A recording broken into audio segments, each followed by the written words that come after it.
आज हम डिस्कस करने वाले हैं लॉज ऑफ केमिकल कॉम्बिनेशन। जब भी कोई एलिमेंट कंबाइन होगा तो वो कंपाउंड बनाएगा, और कंपाउंड बनाने की प्रोसेस में वो जिन लॉज के अकॉर्डिंग कंपाउंड बनाएगा उन्हीं को हम क्या बोलते हैं, बेसिक लॉज। इसमें हम कौन कौन से लॉज पढ़ने वाले हैं? तो एक है law of conservation of mass, फिर एक है law of definite proportion, next है law of multiple proportion, Gay Lussac law of gaseous volume और एवोगैड्रो लॉ। ये जो 5 लॉज हैं ये तो एनसीईआरटी में गिवन है, ये एनसीईआरटी में गिवन है। एक बाकी बुक्स में दिया रहता है, इस लॉ को भी हम बाद में देख लेंगे।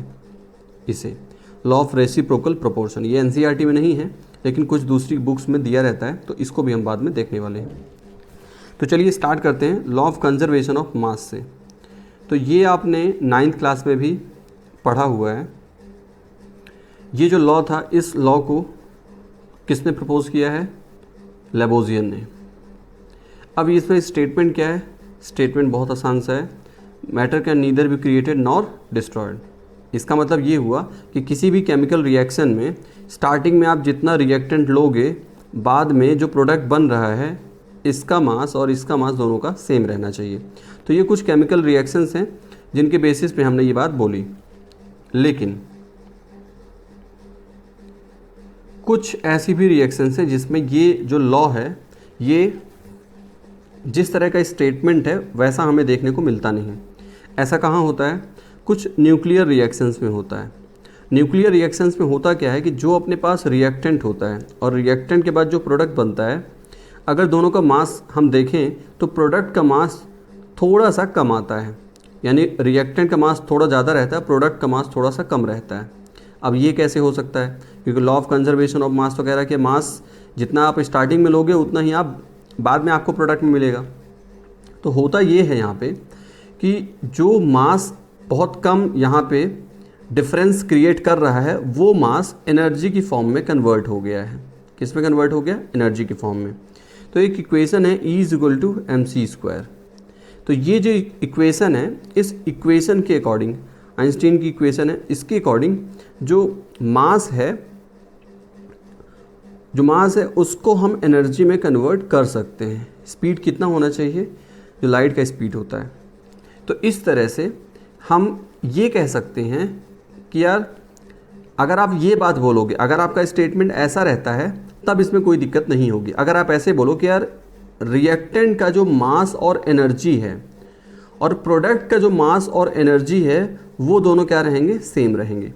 अभी जब आप बोल रहे थे केवल मास की बात करते हो, तो यार मास स्टार्टिंग में आपने जितना लिया और बाद में जितना मास हुआ उसमें थोड़ा सा डिफरेंस आ रहा है, ये थोड़ा सा ज़्यादा है और ये थोड़ा सा कम रह जाता है। तो बाकी का जो मास है वो किस में कन्वर्ट हो जाता है? एनर्जी में कन्वर्ट हो जाता है।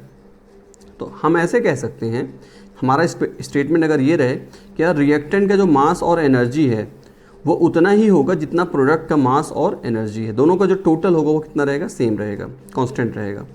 तो इसलिए हम ऐसे बोल सकते हैं कि the mass and energy are interconvertible but the total sum of the mass and energy during any physical and और chemical change remains constant.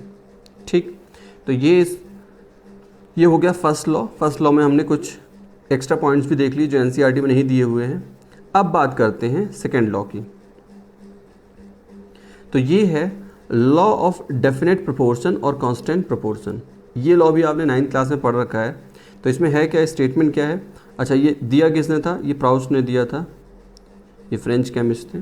Statement क्या है इसका? स्टेटमेंट है a given compound always contains exactly the same proportion of elements by weight. इसका मतलब ये हुआ कि नेचर में कोई भी कंपाउंड आप उसको किसी भी मेथड से बनाओ, उसमें जो एलिमेंट्स होंगे उनका बाई वेट जो रेशियो होगा, वो जो रेशियो होगा फिक्स रहेगा। यानी मेरे घर का पानी हो या आपके घर का पानी हो या आपने लैब में वाटर बनाया हो, ये सारे के सारे जो वाटर होंगे इसमें हाइड्रोजन और ऑक्सीजन, हाइड्रोजन का मास हो गया यहाँ पे एक हाइड्रोजन के लिए मास 1 होता है, 2 है तो यहाँ पे 2 हो जाएगा, और ऑक्सीजन का मास कितना 16, तो रेशियो क्या बना 1:8। तो यार जितने भी वाटर बने हैं उन सब का रेशियो क्या रहेगा? यही रहेगा। तो प्राउस्ट ने भी कुछ अपने इसमें लैब में कुछ एक्सपेरिमेंट्स किए थे और ये एक्सपेरिमेंट किया था क्यूप्रिक कार्बोनेट से, यानी कि CuCO3 से।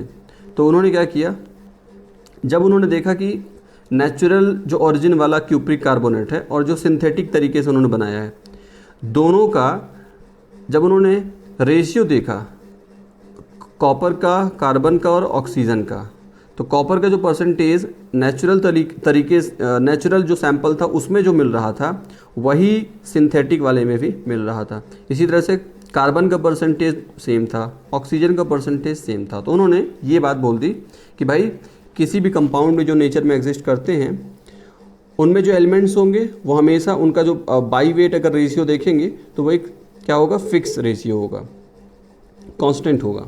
अब इसमें कुछ लिमिटेशंस हैं। क्या लिमिटेशंस हैं देखिए, जैसे अगर मुझे कार्बन डाइऑक्साइड बनाना है, तो मैं चाहूँ तो कार्बन का एक आइसोटोप होता है C12, इसका यूज़ कर सकता हूँ। अगर मैंने इसका यूज़ किया तब CO2 में जो मास का रेशियो होगा वो क्या हो जाएगा, कार्बन के लिए तो हो गया 12 और एक ऑक्सीजन का मास होता है 16, 2 ऑक्सीजन है यहाँ पे, तो कितना हो जाएगा 12:32। ये रेशियो किसके लिए आ गया, जब हमने CO2 को किस वाले कार्बन से बनाया, कार्बन 12 से बनाया। और अगर हम कार्बन 14 का यूज़ करते हैं, कार्बन 14 का, तब जो रेशियो आएगा वो 14:32 आ जाएगा। तो हम देख सकते हैं कि ये जो बात बोली जा रही है ये तो यहाँ पास अप्लाई हो नहीं पा रही है, तो ये इसकी एक लिमिटेशन हो गई। अच्छा, इसके अलावा एक बात ये भी है कि कुछ कंपाउंड्स हैं, जैसे कि ये इथेनॉल है और ये क्या है, ईथर है। ईथर क्या होता है अभी आपको पता चल जाएगा, ऑर्गेनिक केमिस्ट्री जो हम स्टार्ट करेंगे, तो आप ऐसे ही समझ लीजिए एक कंपाउंड है, ठीक है। तो यार ये दोनों जो कंपाउंड हैं आप देख सकते हैं दोनों का जो फॉर्मूला है वो डिफरेंट है, ठीक है, यानी ये दोनों अलग अलग चीज़ें हैं, लेकिन इनका जो मॉलिक्यूलर फार्मूला है वो क्या आ रहा है, सेम आ रहा है। और मॉलिक्यूलर फार्मूला सेम आ रहा है, इसके अलावा अगर कार्बन हाइड्रोजन ऑक्सीजन का अगर रेशियो की बात करें तो वो ये आता है, या इसको इस तरीके से भी लिख सकते हैं। तो हम क्या देख रहे हैं कि लॉ ऑफ कांस्टेंट प्रोपोर्शन में ये बात नहीं बताई गई थी कि ऐसा भी हो सकता है कि एक रेशियो दो अलग अलग कंपाउंड के लिए भी बन जाए। हमसे तो ये बोला गया कि यार एक कंपाउंड आप कितने भी सोर्सेस से ले लो, उन सब में जो एलिमेंट्स का बाई वेट जो रेशियो होगा वो हमेशा सेम रहेगा। हमें ये तो बताया ही नहीं गया कि ऐसा भी हो सकता है कि दो अलग अलग कंपाउंड के लिए भी यही वाली बात हो जाएगी कि उनका रेशियो क्या रहे, सेम रहे। तो इस तरह से ये दो इसमें हम कह सकते हैं कि लिमिटेशन हो गई जो हमें इस लॉ में पहले से नहीं बताई गई थी। अब बात करते हैं लॉ ऑफ मल्टीपल प्रोपोर्शन की। तो देखिए मल्टीपल प्रोपोर्शन ये जो लॉ है ये किसने दिया है, डाल्टन ने दिया है। अब इसका स्टेटमेंट देखते हैं, स्टेटमेंट क्या है। स्टेटमेंट है if two elements can combine to form more than one compound. हमारे पास या तो दो एलिमेंट हो या दो से ज़्यादा हो, अगर हमने इनको कंबाइन किया और इससे क्या बना, कंपाउंड बना, तब क्या कह रहे हैं, the masses of one element that combines with the fixed mass of other element are in the ratio of small whole number. तो देखिए इस स्टेटमेंट को पढ़ने से कुछ ज़्यादा समझ में आता नहीं है। एग्जाम्पल देके अगर मैं आपको बताऊंगा तब आप समझ पाएंगे।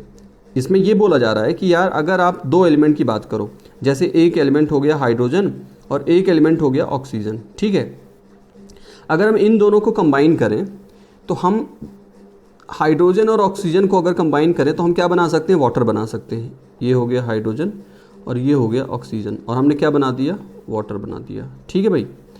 अब यहाँ पे बैलेंस कर देते हैं, 1/2 कर दिया। आप चाहो तो हाइड्रोजन और ऑक्सीजन को डिफरेंट कंडीशंस में, है ना, यहाँ पे हमने कंडीशंस नहीं बताई, टेम्परेचर क्या होगा, वॉल्यूम प्रेशर क्या होगा, ये सब नहीं बताया हमने। अभी हम केवल रिएक्शन पे बात करते हैं।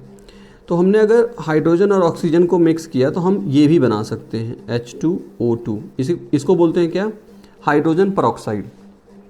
तो भाई अब हम अपनी बात को फिर से समझाते हैं जो इस स्टेट लॉ में क्या है। हम कह रहे हैं कि यार दो एलिमेंट हैं हाइड्रोजन ऑक्सीजन, इनको एक बार कंबाइन किया तो क्या बना, H2O बना, और दूसरी बार जब कंबाइन किया अलग कंडीशंस में, तब क्या बन गया, H2O2 बन गया, ठीक है। ये अलग कंडीशन की बात है, ये अलग कंडीशन की बात है। अब अगर हम ऐसा करें, एक एलिमेंट का मास फिक्स कर दें, हम इन दोनों का कंपैरिजन करना चाहते हैं, इसका और इसका, इन दोनों का कंपैरिजन करना चाहते हैं, लेकिन इस कंपैरिजन के लिए हमें क्या करना पड़ेगा, एक का मास फिक्स करना पड़ेगा। तो देखिए ज़रा, हाइड्रोजन का मास कितना है 2 ग्राम, और इस वाले केस में हाइड्रोजन का मास कितना है 2 ग्राम, पहले से ही फिक्स है, हमें करने की ज़रूरत नहीं पड़ी यहाँ पे। अच्छा, और ऑक्सीजन, एक ऑक्सीजन, यहाँ पे कितने ऑक्सीजन है, हाफ और 2 है। एक ऑक्सीजन जो होता है, अगर O बस की बात करें तो मास कितना होता है 16, और O2 का मास कितना होता है 32, तो हाफ से मल्टीप्लाई कर दिए कितना आ जाएगा 16 आ जाएगा, ठीक है भाई। और वाटर कितना है 18 ग्राम, तो ये तो पता ही है H2O का मास कितना होगा 18, ठीक है। अच्छा, यहाँ क्या है, यहाँ केवल O2 है, ध्यान देना, वहाँ क्या था हाफ O2 था, यहाँ O2 है। तो यार एक ऑक्सीजन का मास होता है 16, तो O2 के लिए क्या हो जाएगा 32, तो ये हो गया 32, ठीक है भाई। और हाइड्रोजन पेरोक्साइड कितना हो गया 34। अब ध्यान से देखिए, अगर हम दो एलिमेंट, किसकी बात कर रहे हैं, हाइड्रोजन और ऑक्सीजन, दो एलिमेंट को कंबाइन करके हम कोई कंपाउंड बनाते हैं, और उसमें अगर एक एलिमेंट को फिक्स कर दें, या हाइड्रोजन को फिक्स कर दिया, तो अगर हम इसे फिक्स कर देते हैं तो ऑक्सीजन का आप देखें, यहाँ ऑक्सीजन कितना है 16 है, और यहाँ कितना है 32 है। तो मतलब क्या हुआ, मतलब ये हुआ कि यार ये एक सिंपल मल्टीपल रेशियो में कंबाइन हो रहा है। मतलब क्या हुआ कि भाई जो रेशियो बन रहा है वो क्या बन रहा है, एक बार ये 16 ग्राम कंबाइन होता है और एक बार 32 ग्राम कंबाइन होता है, एक बार 16 ग्राम कंबाइन होता है, एक बार 32 ग्राम कंबाइन होता है। तो इसका रेशियो क्या बन रहा है 1:2। मतलब हम कहेंगे कि यार जो ऑक्सीजन है, ऑक्सीजन जब हाइड्रोजन से कंबाइन होता है तो वो या तो उसका 1 पार्ट या उसका 2 पार्ट इसके साथ कंबाइन होता है, किसके साथ, हाइड्रोजन के साथ। तो अब देखिए स्टेटमेंट को दोबारा से पढ़ते हैं। हमने बोला था इफ़ 2 एलिमेंट्स कैन कंबाइन, तो यहाँ पे हाइड्रोजन ऑक्सीजन आपके दिमाग में चलना चाहिए, फॉर्म मोर देन 1 कंपाउंड, एक से ज़्यादा कंपाउंड बना रहे हैं, एक वाटर और एक hydrogen peroxide. The masses of 1 element that combine with a fixed mass, fix mass हमने किसका लिया, हाइड्रोजन का लिया। तो क्या कह रहे हैं, मासेस ऑफ 1 एलिमेंट, ये वाला कौन सा है, ऑक्सीजन है। तो कह रहे हैं कि ऑक्सीजन का जो मास होगा are in the ratio of small whole number. तो कह रहे हैं ऑक्सीजन का जो रेशियो होगा वो स्मॉल होल नंबर में होगा। मतलब क्या हुआ कि ऑक्सीजन अगर यहाँ 16 ग्राम कंबाइन हो रहा है, तो यहाँ पे ऐसा नहीं होगा कि 16 को डबल करते हैं तो 32 आता है, ट्रिपल करोगे तो कितना आएगा 48 आएगा। तो हमसे बोला जा रहा है कि ऑक्सीजन जब भी कंबाइन होगा हाइड्रोजन से तो 16 के मल्टीपल्स में ही कंबाइन होगा।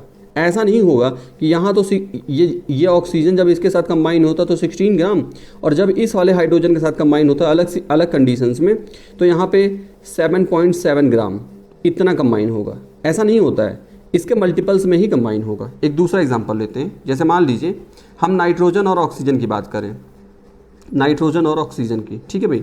तो देखिए नाइट्रोजन ऑक्सीजन के इतने टाइप के ऑक्साइड्स होते हैं, एक नाइट्रिक ऑक्साइड होता है ये, एक नाइट्रोजन डाइऑक्साइड होता है ये, और एक नाइट्रस ऑक्साइड होता है ये, और एक डाई नाइट्रोजन ट्राई ऑक्साइड ये, फिर उसके बाद डाई नाइट्रोजन टेट्रा ऑक्साइड ये, और डाई नाइट्रोजन पेंटा ऑक्साइड ये, ठीक है।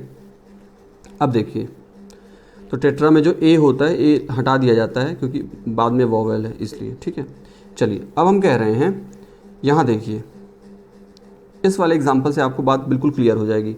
देखिए नाइट्रोजन और ऑक्सीजन में, नाइट्रोजन का मास कितना 14 और ऑक्सीजन का 16, ठीक है भाई। NO2 में नाइट्रोजन का मास कितना 14, ऑक्सीजन का कितना 32, क्योंकि 2 ऑक्सीजन हो गए। यहाँ नाइट्रोजन कितने हैं, यहाँ नाइट्रोजन 2 हैं तो इसलिए कितना मास हो जाएगा 28, और इसका 16। यहाँ 2 नाइट्रोजन है तो 28, ऑक्सीजन कितना 48, और यहाँ 2 नाइट्रोजन है तो 28, और यहाँ ऑक्सीजन कितना हो जाएगा 80 हो जाएगा, ठीक है। अब एक एलिमेंट का मास हमको फिक्स करना है। तो देखिए नाइट्रोजन यहाँ कितना है 14 है, यहाँ कितना 14 है, यहाँ 28, ठीक है। एक काम करते हैं, इन दोनों को भी हम 28 कर देते हैं। तो क्या करना पड़ेगा, 2 से मल्टीप्लाई करना पड़ेगा, 2 से मल्टीप्लाई। तो देखिए 2 से मल्टीप्लाई करेंगे क्या होगा, ये 14 2 ज़ा 28 रेशियो 32, और यहाँ भी ऐसे ही कर देते हैं। तो यहाँ जब ऐसा करेंगे तो ये भी कितना हो जाएगा 28:64। ठीक है भाई। अब आप देख सकते हैं कि अब जो नाइट्रोजन है वो सब में फिक्स हो गया है। यहाँ 28, यहाँ 28, यहाँ 28, यहाँ भी 28 और यहाँ भी 28। हमसे यही बोला गया था कि एक एलिमेंट का मास फिक्स कर दिया जाए। अब ऑक्सीजन को देखो कितना कितना कंबाइन हो रहा है। ऑक्सीजन एक बार कंबाइन होता है